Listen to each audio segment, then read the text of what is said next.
Sakamoto, e aí, para você, o Toledo falou sinal amarelo para o Boulos, né? Com uma participação mais efetiva do Lula, podendo trazer um cenário diferente. A gente vê o Bolsonaro, nos últimos dias, tretando publicamente com o Pablo Marçal, já pensando em 2026, né? E o governador Tarcísio também, e publicamente e insistentemente na campanha eleitoral na TV, fazendo né, a propaganda para o Nunes, participando ativamente.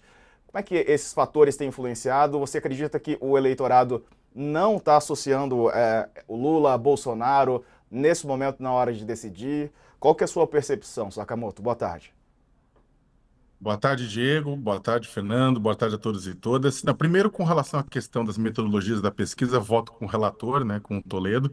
Né, comparar pesquisas diferentes é super complicado, ainda mais com metodologias bastante diferentes, né? E concordo, né? Eu até tinha escrito um texto agora de manhã, né, publicado agora de manhã, que há um latifúndio sem dono em São Paulo, enquanto Boulos espera que Lula chova na horta dele, né? Vamos por partes, assim, resumidamente, né? O Boulos, e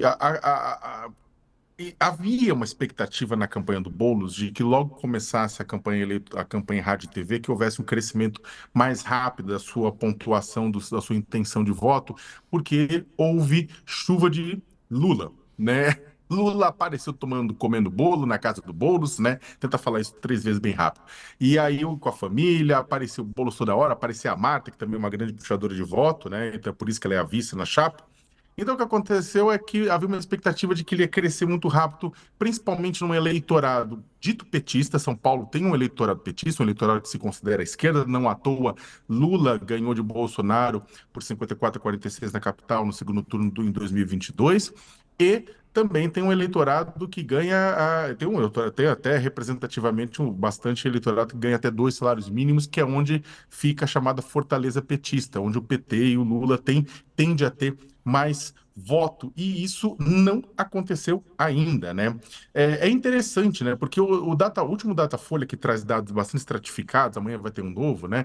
Apontou que numa escala de posicionamento político, 28% dos paulistanos se identificam com o bolsonarismo e 42% com um petismo mais hard ou um petismo mais light.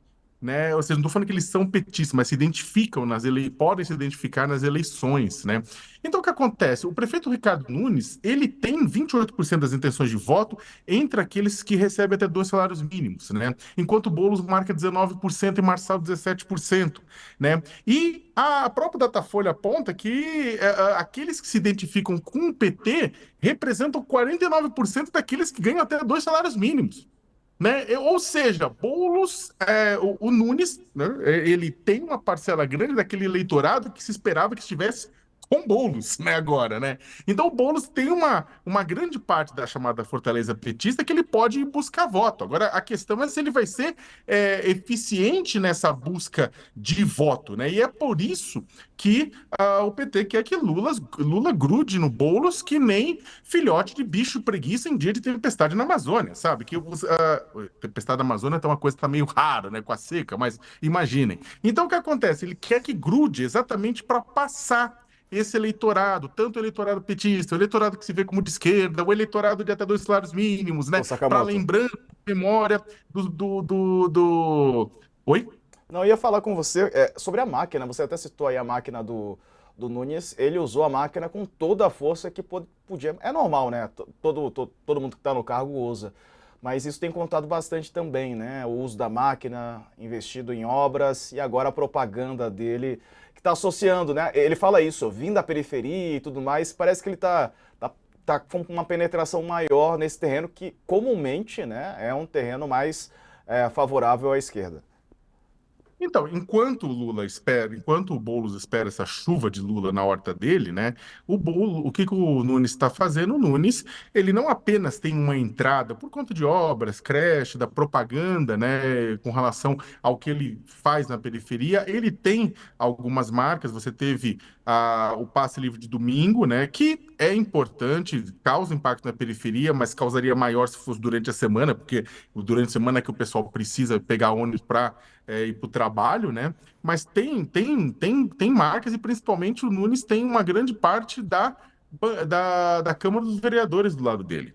Né? O Nunes tem uma grande quantidade de vereadores do lado dele, estão na base, ele há um leque muito grande de partidos que estão com o Nunes, e esses vereadores vão fazendo diferença. Tem líderes comunitários ligados a esses vereadores que também vão fazendo diferença, e não é apenas propaganda, né? Ele vai trabalhando, né? O Nunes tem também uma pessoa, ele tem, por mais que o Milton Leite tenha sido abatido em voo por conta das denúncias ligadas a Transwolf e nem conseguiu disputar o que ele queria, que era ser talvez candidato a vice, né, na chapa do Nunes, o Milton Leite está lá, e o Milton Leite domina bastante, né, a zona sul de São Paulo, né, tem uma influência muito grande, uma série de outros vereadores tem uma influência muito grande também.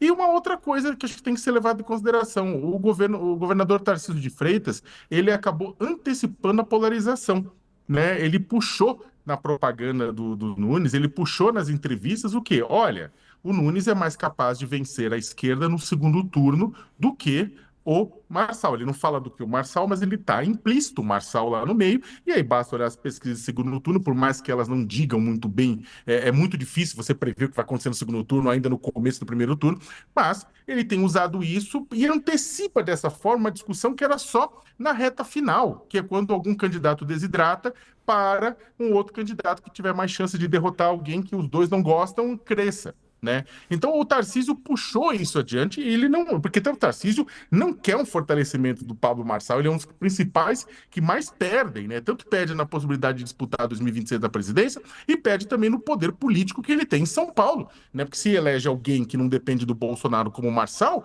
as coisas ficam muito mais difíceis. Então, o que que acontece? Essa polarização também, né? Ela tá fazendo uma diferença, ela tá vindo e batendo, né? Num candidato, num grupo de pessoas que não querem a esquerda. E aí é pelo outro lado, é o pessoal que se identifica não só pelo bolsonarismo, mas se identifica à direita. Há uma exploração desse grupo para tentar fazer, olha, não importa qual dos dois você goste mais, saiba que o Marçal pode ter melhor resultado.